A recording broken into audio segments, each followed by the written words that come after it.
with host Steve-O for the next hour. Sit back and listen to expert interviews in the fields of legal, health, financial, and home improvement. Listen to such educational shows on community association law, air conditioning repairs, plumbing repairs, estate planning, property damage claims law, real estate law, wealth management, personal injury law, family law, assisted living, and men's health. Now, sit back and enjoy the next hour of Ask the Experts. Hey, here we are, our second show this week, Thursday. We've changed now. We are on twice a week now from 6 to 7. So now you'll have us for your drive home. And this is the first Thursday of the month, so that means it's K. Bender Rimbaum. These are community association lawyers, not just lawyers. They are the best of the best. And, God, you guys have been with us for, feels like forever. One of the senior partners of K. Bender Rimbaum, we have Robert K. Hello, Steve. Happy New Year. Happy New Year to you and all our listeners. Yeah, no kidding. And, God, I got to tell you, this morning we put things up on social media about the show today, and we must have gotten about 25 responses, and for the last 3 weeks we've probably gotten about 70 emails asking us what to ask Robert, and then we'll get a ton of phone calls today. We've already got 2 people waiting to get on, but this is an incredible show. If you live in a HOA or condo, or especially if you're a board member or management, you will love this show. You're welcome to call in. Phone number here is 888-565-1470. And the guy who tells about his firm the best, Robert K. Thank you, Steve. Because we have a new audience now. Hello, everybody. And tell them about what your firm does. K. Bender Rimbaum does community association law, as you indicated, meaning condominiums, homeowner associations, cooperatives primarily. 90+% of what we do is geared just to the day-to-day legal needs of our association clientele. We do that out of our Pompano Beach office, our Palm Beach Gardens office, and our office in Tampa.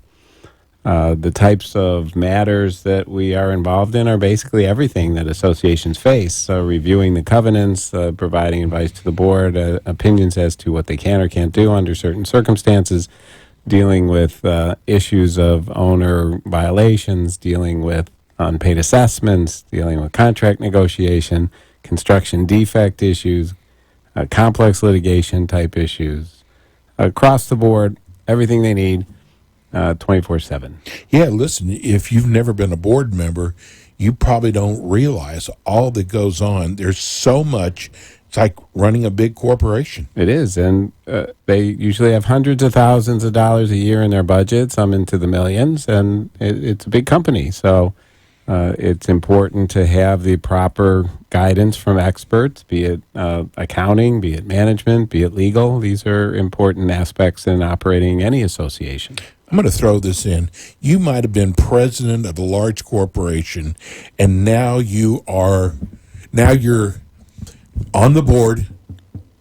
Don't try to do this yourself. Get people that do this every day for a living, and this is most of your practice. Absolutely. I mean, even those, if you're an attorney who doesn't practice in the area of the law and you're on the board, you'll learn quickly that it's a lot different from most of what you're used to. So it's important to have the proper guidance from those who are qualified. And we have several of our attorneys are board certified by the Florida Bar, which is a recent new certification that was offered in 2017.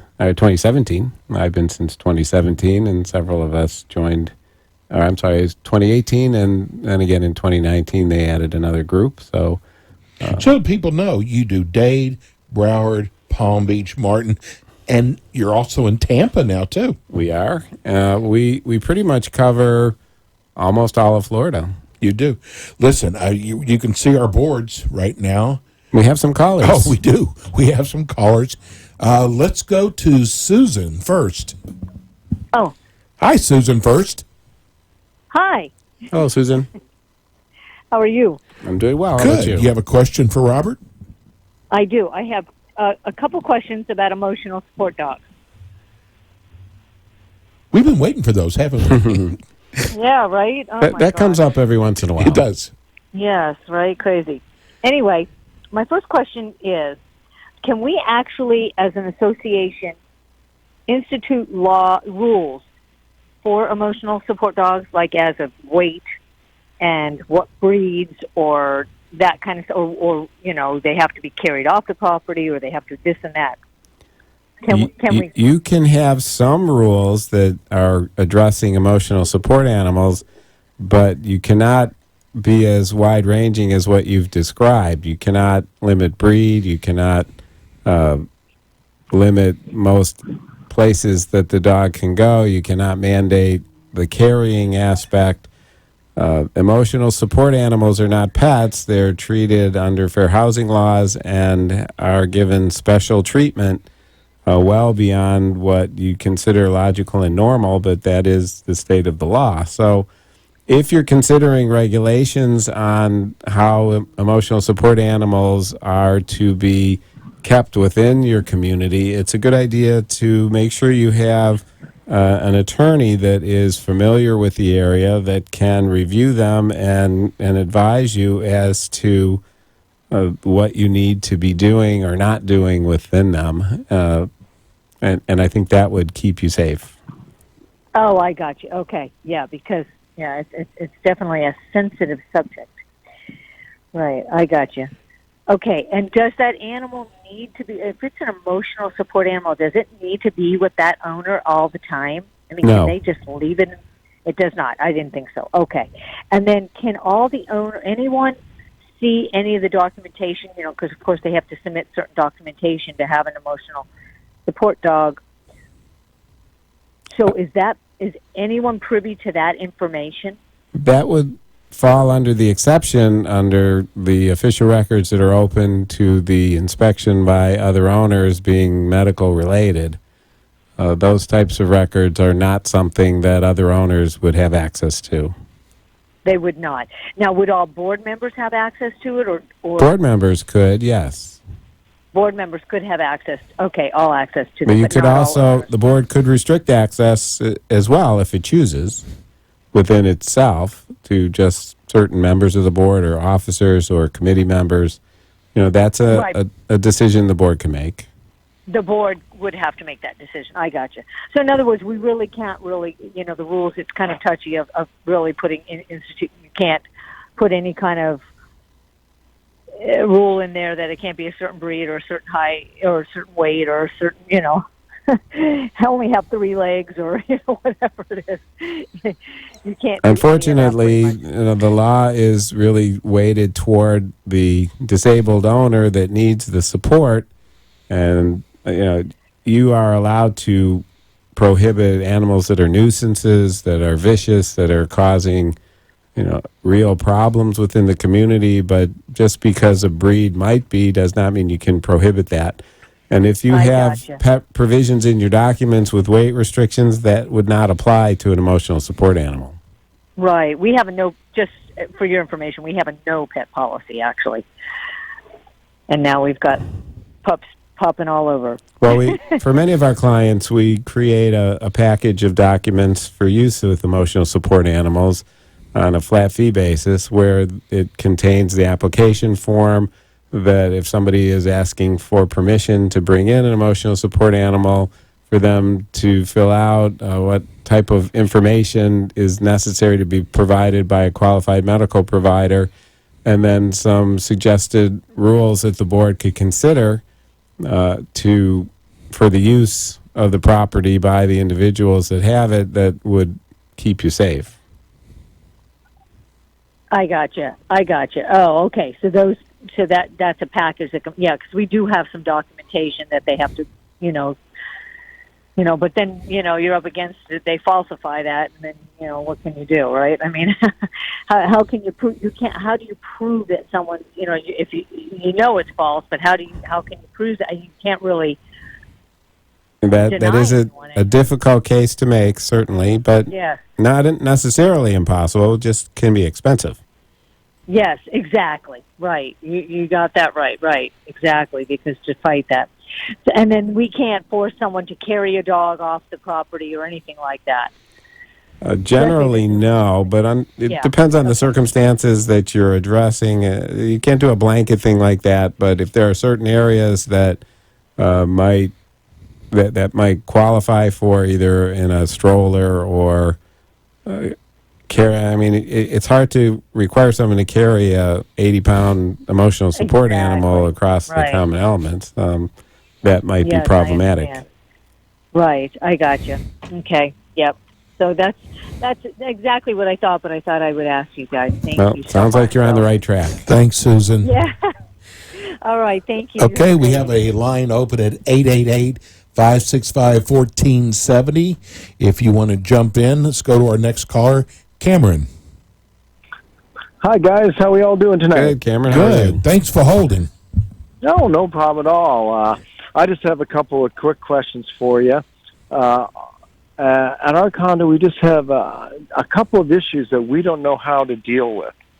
We have one owner who is getting it more elderly, and she lives out of state, and she would like, she let FP&L turn off her power. And she doesn't want FPL to turn her power back on unless she's there, and she might not even ever come back again.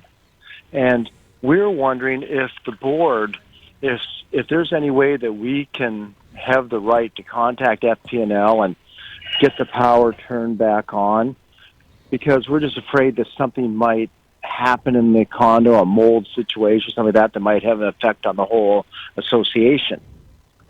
Well, I think that rather than the association attempting to take that on, because in all likelihood FPL would not undertake turning on power to a unit the association isn't the owner of, is to adopt a rule within the condominium that requires owners to keep their power, their units powered at all times, and to maintain temperatures at a certain level so that mold isn't something that can possibly develop and spread throughout the building. The association has the obligation to operate and manage the common elements and to make sure that nothing is going on that might cause some kind of damage to it from within the units, and that would be a reasonable rule within the scope of the board's authority, assuming the documents give you the authority to make rules, which most condominium documents do. That would need to be confirmed, but that would seem to be the better approach. And then if the owner fails to comply, then the board would need to take further enforcement action to compel it, which would likely take it through arbitration with the Division of Condominiums, at least currently while the arbitration section still exists, to compel that. But ultimately, you should be able to prevail on that. Okay, so it would end up then being again, as you said, incorporate rules, and then arbitration case, yes. An arbitration case, which would then go to an arbitrator, and it would be his decision, and that would be the only way to really enforce that. Right, and it's possible that you could take that to court if, say it's in a time of year when it's obviously hotter and wetter, and then it's more of an imminent concern. You can get out of arbitration and go to court for an injunction. That would speed things along. Okay. All right. I understand the answer to that one. And just one other question we have is, in our development, we have an owner that passed away last year, and his estate is now delinquent on their dues. And we've tried to reach him, or we sent certified mail and that kind of stuff to his caregiver, and all the mail is just returned to us. And so we don't know what to do. We don't know who to contact. We don't know what our next step should be. Now, you mentioned an estate. Is there a probate action that's actually pending in the court? Do you know? Well, we don't really know. It's in New York, and he's Well, up it there, would still have to be done something in Florida. If the property's in Florida, there would have to be some kind of proceeding in the state of Florida that addresses it. So I the guess best method is to just proceed as normal when someone's delinquent with the lien and foreclosure process. And the attorney So should be then- able to meet the statutory requirements and ultimately, if nobody replies, foreclose on the unit. Okay, so I guess then our next step would be then to have to get an attorney involved in order to find out if there is a probate action on this property going on in Florida. Yes, and that's not that difficult to do. The clerk of the court's website is generally available, and you can find out quickly whether or not something's going on there. Okay, and because I guess after the person passes, then in New York, wherever it is, something has to happen up there, and all his property is thrown into them, and then they decide what's going on down here with the property that's out of state. Well, I don't practice in New York, so I'm not sure of what procedures they have up there, but chances are what you've described is very likely. In New York, don't they just send Luca Brasi? Just with the fishes. Yes. Thank you, Cameron. We're going to go to break. All right. And, hey, we got Joey and John and Rich holding. We'll be right back.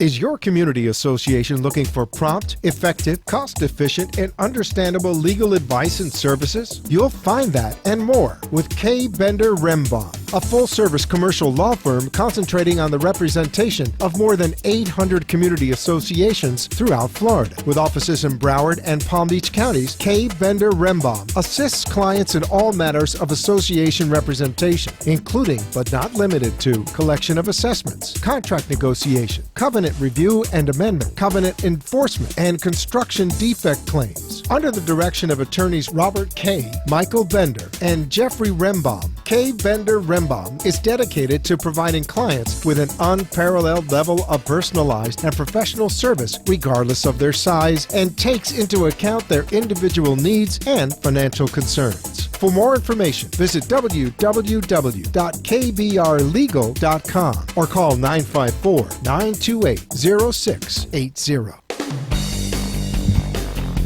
And we are back. This is the Ask the Experts show. I'm Steve O. And we're here with one of the senior partners at K. Bender Rembaum, Robert K. And before we go to our calls, you do the most incredible thing. I call it giving back to the communities. You do all kind of classes. So let's go over this month's classes. Well, we do. First and foremost, we have our Ask the Attorney series. My favorite. We have two sessions this month. The first one is a week from today, January 9th, at the South County Civic Center in Delray Beach at 11 a.m. to 12:30. There will be a lunch served, sponsored by Community Cable Consultants. We thank them for that. So people up in Delray Beach should certainly consider coming to that. As we've discussed before, similar to this show, it's a town hall forum where the participants in the audience are asking their questions. There's no agenda. We don't have a set format that we're following. It's just basically an open discussion on the issues that the people that are in the audience want to talk about. And then our second one is also on a Thursday, January 23rd, at the Village Civic Center in Sunrise at 1600 Sunset Strip at 6:45 p.m. until 8:30 p.m. with refreshments, not a meal, but light snacks. okay. You're free. So that's our second one for the month of January, and then we have more in February. If you go to our website at kbrlegal.com, you'll be able to see some of the upcoming events, including the Ask the Attorneys. And you can register to attend by contacting registerkbr.com and finding the event that you want to come to. On Wednesday, January 8th, in our Palm Beach Gardens office at 3 p.m., there's a condo board member certification course from 3 to 5:30. And then on Tuesday, January 14th, in Pompano at 6:30 p.m., Navigating Federal Fair Housing Act Assistance Animal or Pet. Coincidental to our earlier caller about emotional support animals. That one is usually a pretty popular event. And then on Wednesday, January 15th in Palm Beach Gardens is the Homeowner Association Board Certification Course at 3 p.m. That's at 3 p.m. Wednesday, January 15th, board member HOA certification. Tuesday, January 21st in Pompano Beach, 6:30 to 8:30 p.m. is the HOA board member certification. So if you can't make it to Palm Beach Gardens on the 15th, you've got another shot on the 21st in Pompano Beach. And then on January 22nd, there's a doubleheader going on in Palm Beach Gardens at 3 p.m.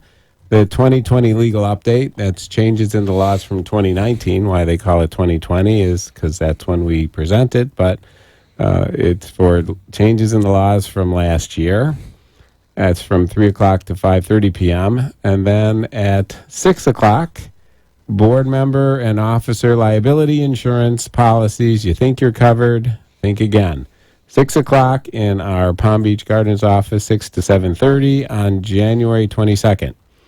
Again, go to kbrlegal.com, and all of these will be identified on the website. You can send us an email at info@kbrlegal.com or call 800-974-0680. You're going to be busy. It's a busy month.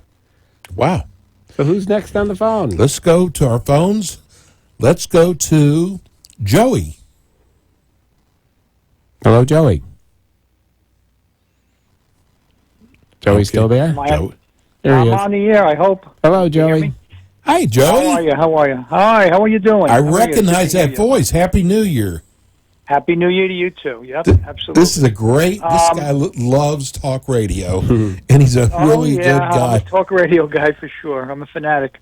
But, well, here, let me just give you a real quick, it doesn't seem like there's much time left, but I've served on boards since 2011. And Oh, I've God dealt bless with you. 2 different Yeah, I know. I'm a glutton for punishment, right?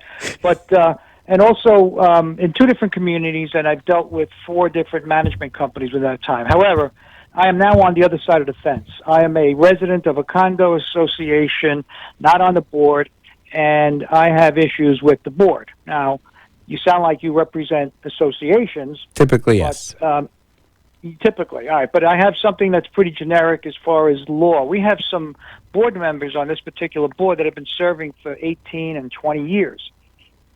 And apparently there's a new statute, I don't know if it's a state or a Florida condo statute, State law, yes. that now limits them to 8 years. Yes. But that was adopted in 2018, and that's when the 8-year time clock began. Well, that was part of my question. In other words, since the law was enacted last year or 2 years ago, so the people with the 20 years could stay on for another 6 years. Yes. Okay. And then even beyond, under certain circumstances, if there isn't enough candidates that are willing to serve, they're allowed to stay on. Or if 2/3 of the owners vote to have them continue, then they can stay on. Well, how is that possible? If they're not allowed to be on the ballot, how could 2/3 of No, the they're allowed voters- to be on the ballot, but they would be term limited out by virtue of having served continuously for too long. But that the statute is not written in a way that you can't be on the ballot. So, and That's why I'm calling. It doesn't make sense. well, a lot of the laws don't make I sense. have my 8 years in. I'm not allowed to be on the ballot. but yet I can be on the ballot. But No, I'm not no, allowed to be on the you're ballot. definitely allowed to be on the ballot. The only way you're not allowed on the ballot is if you're delinquent in assessment or any monetary obligation to the association at the time of your notice of intent to run is up, or if you're a convicted felon whose rights haven't been restored for a 5-year period. So unless you're one of those classifications, you have to be included on the ballot so long as your notice of intent to run is timely delivered. So it's basically a toothless law. Not a toothless law because, but again, it hasn't kicked in yet. It won't kick in until 2026. Right. Right. Okay. All right. So he Well, could then And that's my question. honestly, by 2026, it might not be the law anymore. Yeah, right. Yeah, that's a fact. Yeah, that's true. Well, thank you very much. I appreciate it. Well, so thanks much. for listening and thanks for calling. I hope Take care, this, Joey. Good I hope hearing this you. Can continue. Take care. Happy New Year again. Bye-bye Same now. to you. Let's go to John. Hi, Mr. K. I'd like your comment on thanks for taking my questions.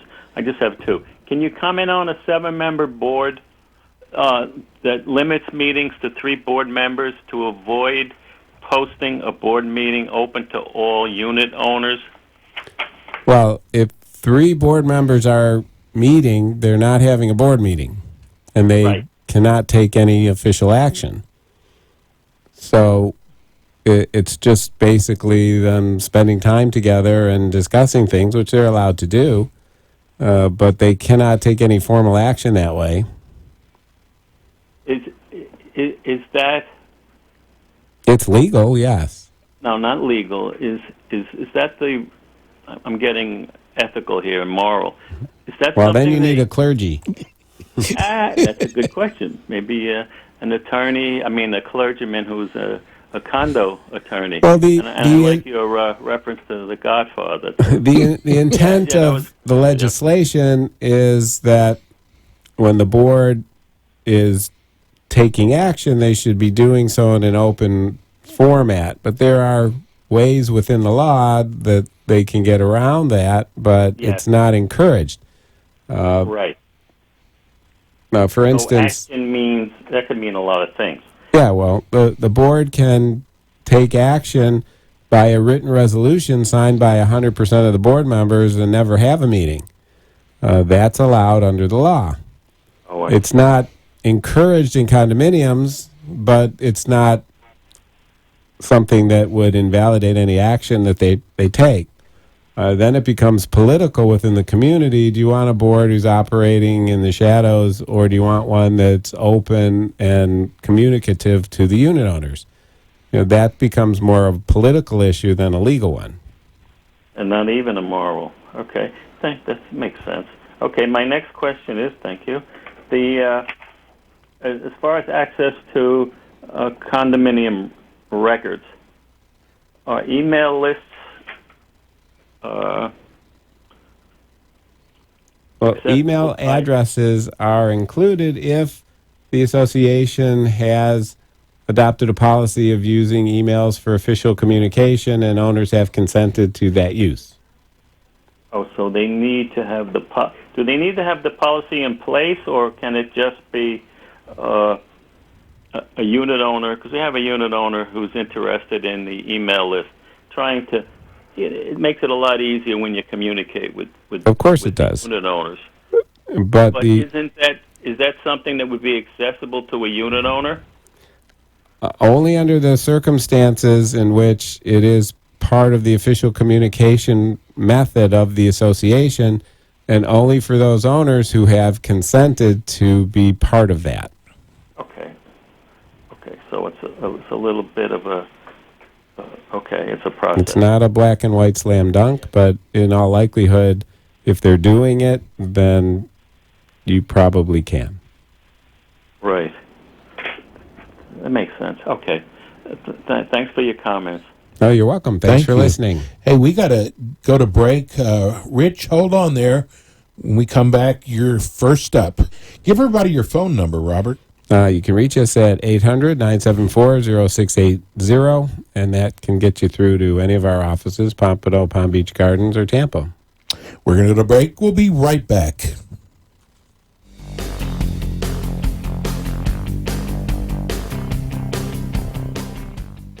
Is your community association looking for prompt, effective, cost-efficient, and understandable legal advice and services? You'll find that and more with K. Bender Rembaum, a full-service commercial law firm concentrating on the representation of more than 800 community associations throughout Florida. With offices in Broward and Palm Beach counties, K. Bender Rembaum assists clients in all matters of association representation, including but not limited to collection of assessments, contract negotiation, covenant review and amendment, covenant enforcement, and construction defect claims. Under the direction of attorneys Robert K., Michael Bender, and Jeffrey Rembaum, K. Bender Rembaum is dedicated to providing clients with an unparalleled level of personalized and professional service regardless of their size and takes into account their individual needs and financial concerns. For more information, visit www.kbrlegal.com or call 954-928-0680. You are listening to the Ask the Expert Show with host Steve-O. We will be right back with more experts in the field of legal, health, financial, and home improvement. Join us every Thursday from 5 to 6 p.m. Now, get ready for more Ask the Experts.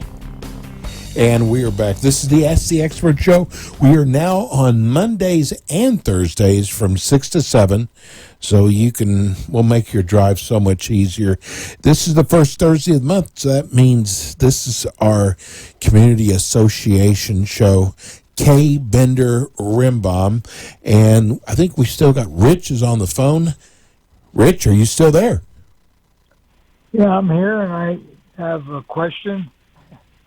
Go right ahead. I had a discussion with a board member that one of the associations I manage.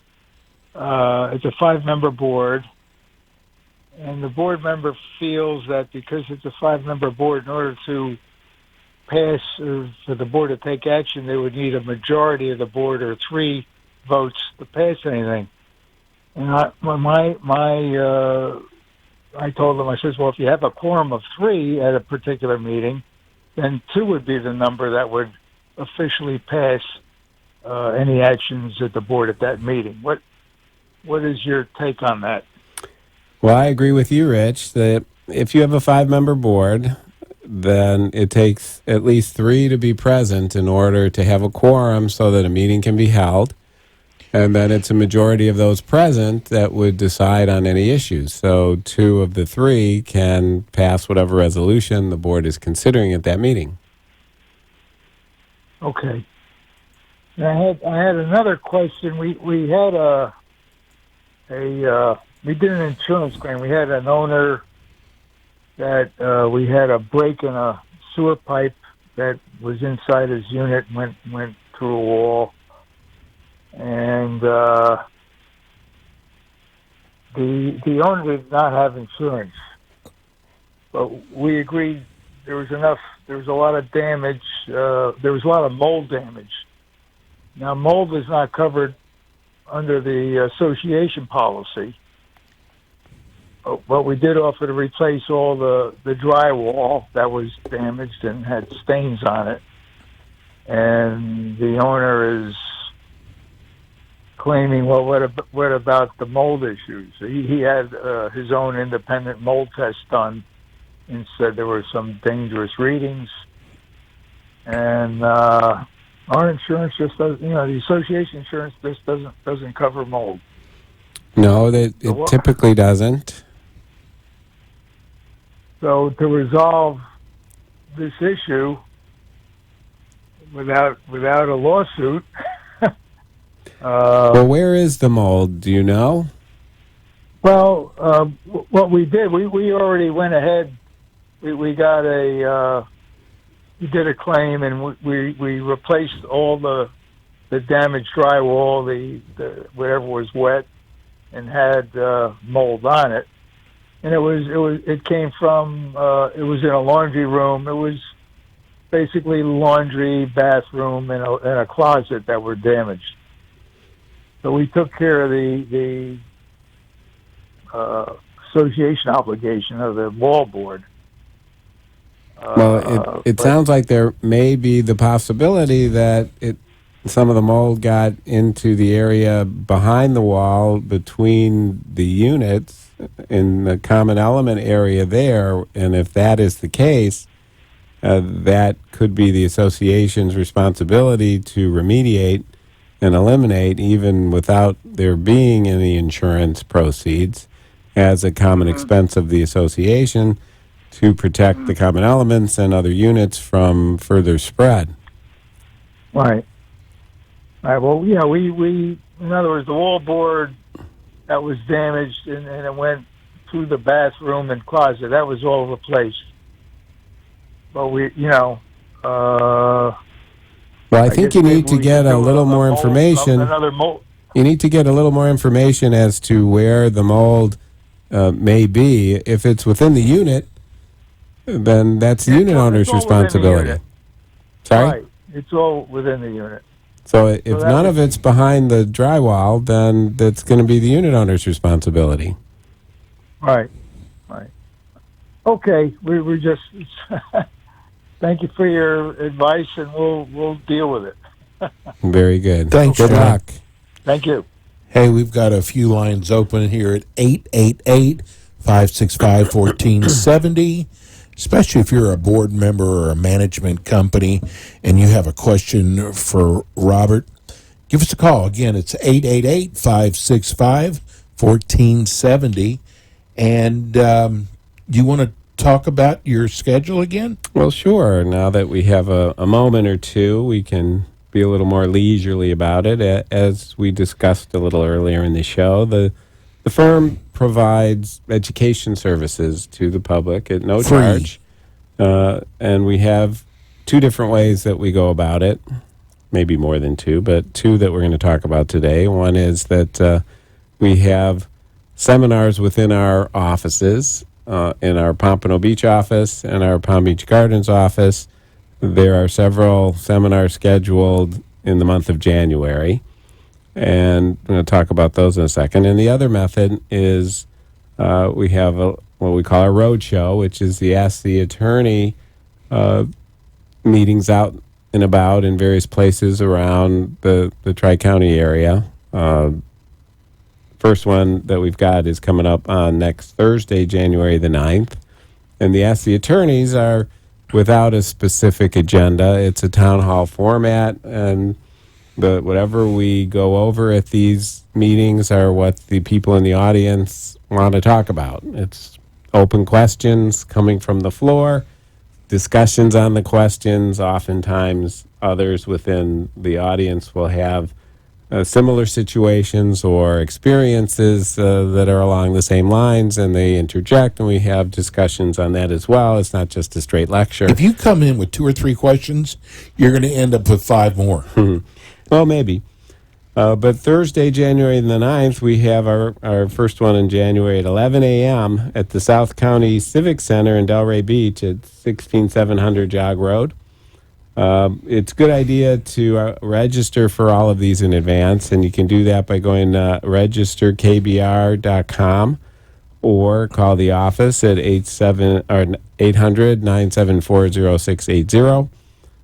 You can send an email to info@kbrlegal.com, and we'll get back to you.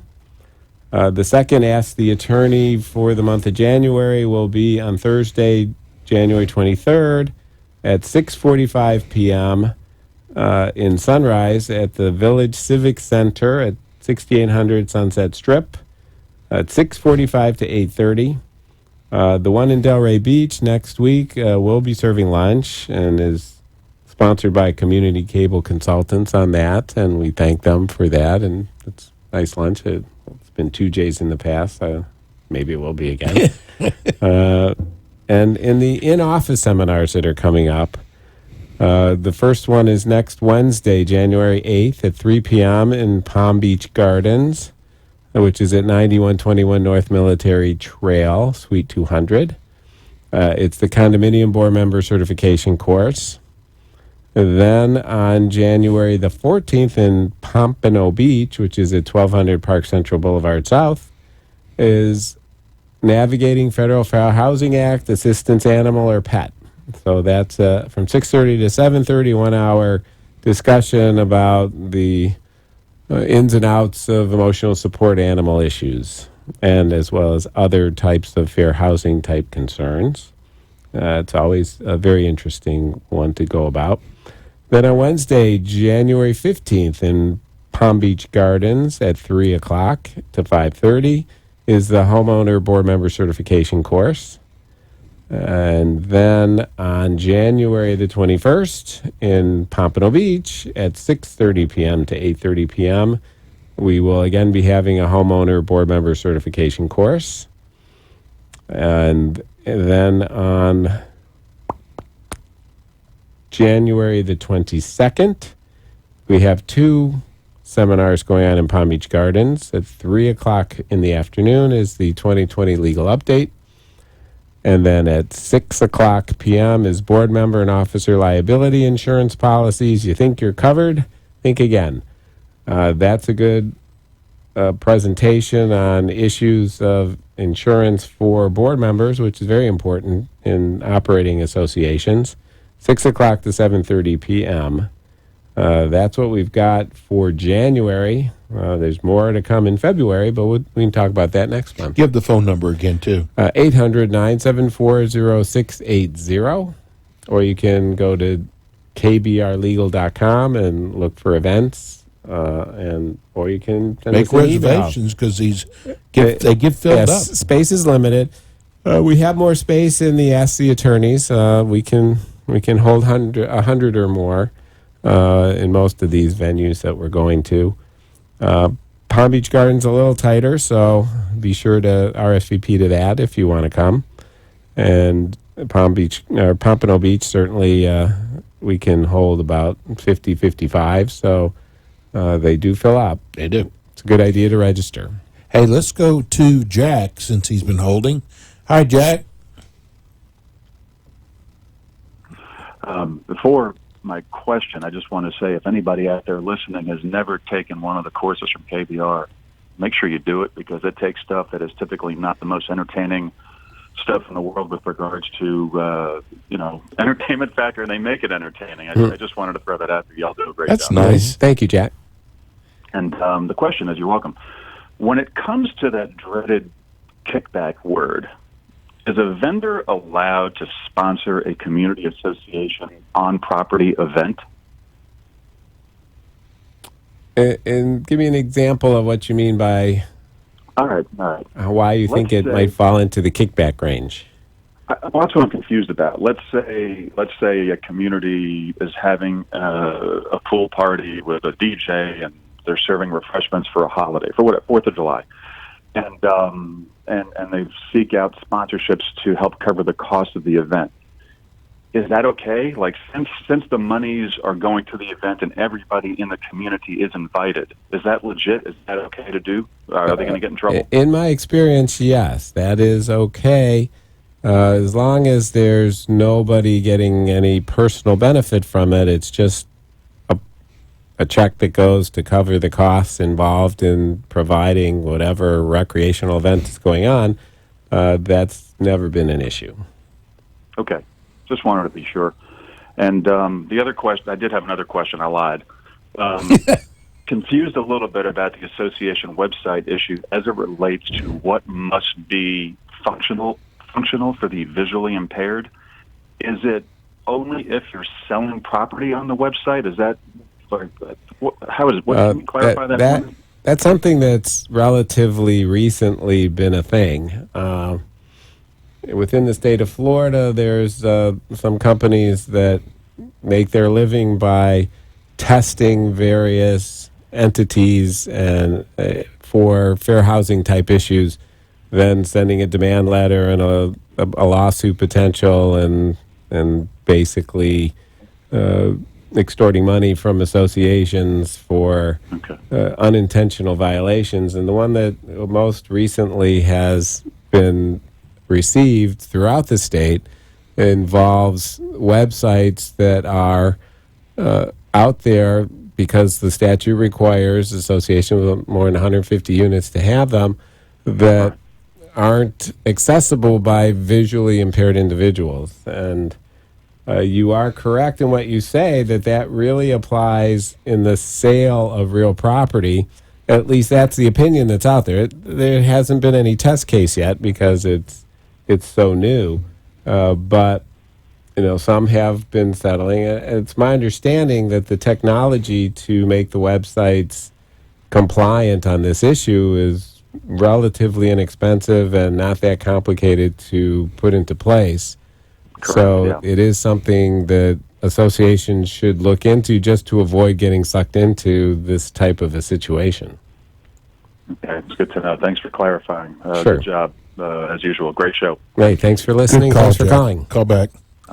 Good night. Wow. We've had some good calls today. They're always good.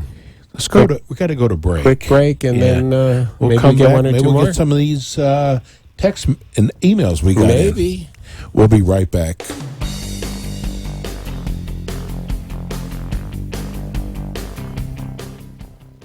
Is your community association looking for prompt, effective, cost-efficient, and understandable legal advice and services? You'll find that and more with K. Bender Rembaum, a full-service commercial law firm concentrating on the representation of more than 800 community associations throughout Florida. With offices in Broward and Palm Beach counties, K. Bender Rembaum assists clients in all matters of association representation, including but not limited to collection of assessments, contract negotiation, covenant review and amendment, covenant enforcement, and construction defect claims. Under the direction of attorneys Robert K., Michael Bender, and Jeffrey Rembaum, K. Bender Rembaum is dedicated to providing clients with an unparalleled level of personalized and professional service regardless of their size and takes into account their individual needs and financial concerns. For more information, visit www.kbrlegal.com or call 954-928-0680.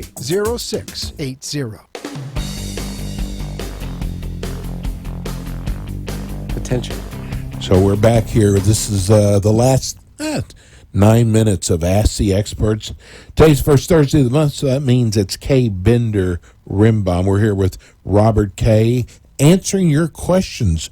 Condo Association, HOA. We've had some really good questions today. If you want to get a quick phone call in, we might be able to get one more in.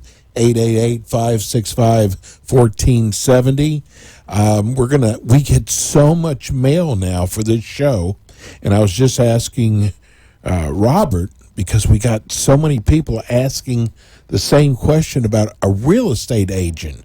If they're a board member, are they allowed to sell units? Is it a conflict? It's potentially a conflict, but not necessarily. It really depends on how the board member goes about it and what they're doing.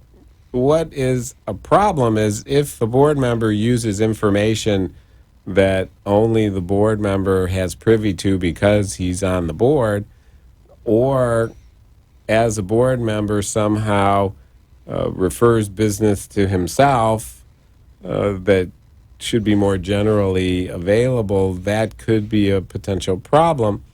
Board members are not supposed to earn money off the association, but a real estate agent is in the business of assisting people in the purchase of real estate and make commissions for doing so.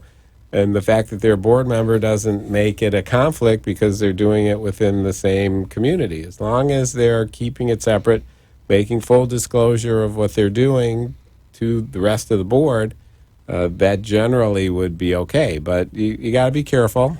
And if you can avoid doing it, it's always preferred.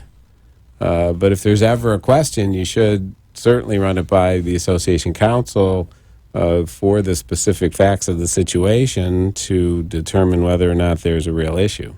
That was from Bob in Palm Beach. This is from Shelley, Boca Raton. Our association doesn't want corporate ownership. Can they do that? Doesn't want corporate ownership? They can do that. That takes an amendment to the governing documents to limit the use of the property to only natural person ownership. Now, saying corporate ownership is old school because today there's other types of business entities that are actually more in vogue than corporations. An LLC is not a corporation. And if your documents limit corporate ownership, an LLC isn't in violation of that. That's right. So you have to be careful of how your documents are written in that respect. And for those who are within communities that are thinking of that or have that already, check your documents and see you may need to be updating and amending them to provide for more involved situations. Here's Lewis in Weston. Can a condo association enter into a contract for cable, TV, and bundle in internet services at regular price and make the owners pay directly to the service provider for the internet service? So just providing part of the service, Yeah. and let them deal directly. The law does not mandate one or the other. So if the board chooses to go that route, the law does allow associations to basically bulk the cable and internet services, bulk purchase them through the association as a common expense, and owners would pay them through the association, but they can cherry pick. They can take just the TV and let the owners deal with the internet themselves. They can also buy a basic package, and then the owners would have to, if they want to upgrade, they typically would pay directly to the vendor. Do some condos and HOAs actually take on the package and charge the owners? Oh, absolutely. A large number of them do that. And in fact, our sponsor at the Ask the Attorney next week, Community Cable Consultants, helps associations in negotiating these very things. Actually, they were there when I was at Ask the Attorney. No, you remember. Yes. Becky and Boynton, is water a common expense for condos? Shouldn't each unit pay for their own individual use? And she went in more detail. She didn't like the fact that some people use more water than others That's do. going to happen, yes. Well, it depends on your documents and the construction of your building. A lot of the older condominiums down here were done with a single water meter, and that made water a common expense, and it didn't matter if somebody left their shower running for 2 days, and everybody has to pay for it. We've had association clients through the years adjust their situation by upgrading and putting in individual meters off of the main meter. It takes some amending of the documents and some capital improvement expenditures that also may require a vote of the owners, but it can be done. But again, it's going to be a case-by-case situation depending on what is going on in the actual community. Sounds like a huge expense, too. It could be, depending on the size of the place. Craig in Cooper City, how often should the board of directors have the association's governing documents reviewed by an attorney for potential updates and amendments that may be needed? Well, it's a good idea to do it on a regular, periodic basis. There is no exact right answer on that, so long as it's being done. If they look at it 5 years, 7 years, that's a good idea to do. But if it's going longer than that, I think then you're starting to fall into a situation where you probably need to have it done. Okay. So 5 to 7 years is, I think, a reasonable amount of time, because they're changing the laws all the time, and that's important. We've got about another minute. I'm going to ask my favorite question. I'm on the board. Why should I hire your firm? Well, our firm is one that is made up of a large percentage of board-certified attorneys that are experts, as it were, in the field of community association law. So we have a vast amount of experience in the area, and we are able to assist. And besides that, our own particular philosophies involve as a customer service thing. We have live receptionists on the phone. We don't go through voicemail loops. We have policies of getting back to our clients in a prompt and efficient manner in an understandable way. So we don't have enough time because we're being played off. Go to the website at kbrlegal.com. We do have Ask the Attorneys on January 9th and 23rd. We have upcoming events in both Pompano Beach and Palm Beach Gardens that I talked about, but there are many this month, so check it out. I love doing your show. This is a great and I show. love doing it with you. And apparently people love it too. We will be back on Monday. I won't. I'm having surgery Monday, but we'll be back on Monday from 6 to 7 with Ask the Experts. Have a good weekend. Thank you, everybody.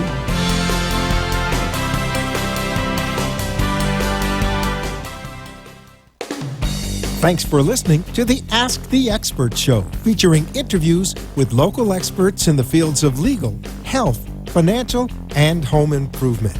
Call our office at 888-574-6999 to become one of our experts on the show. And tune in again next week for more Ask the Experts with Steve-O.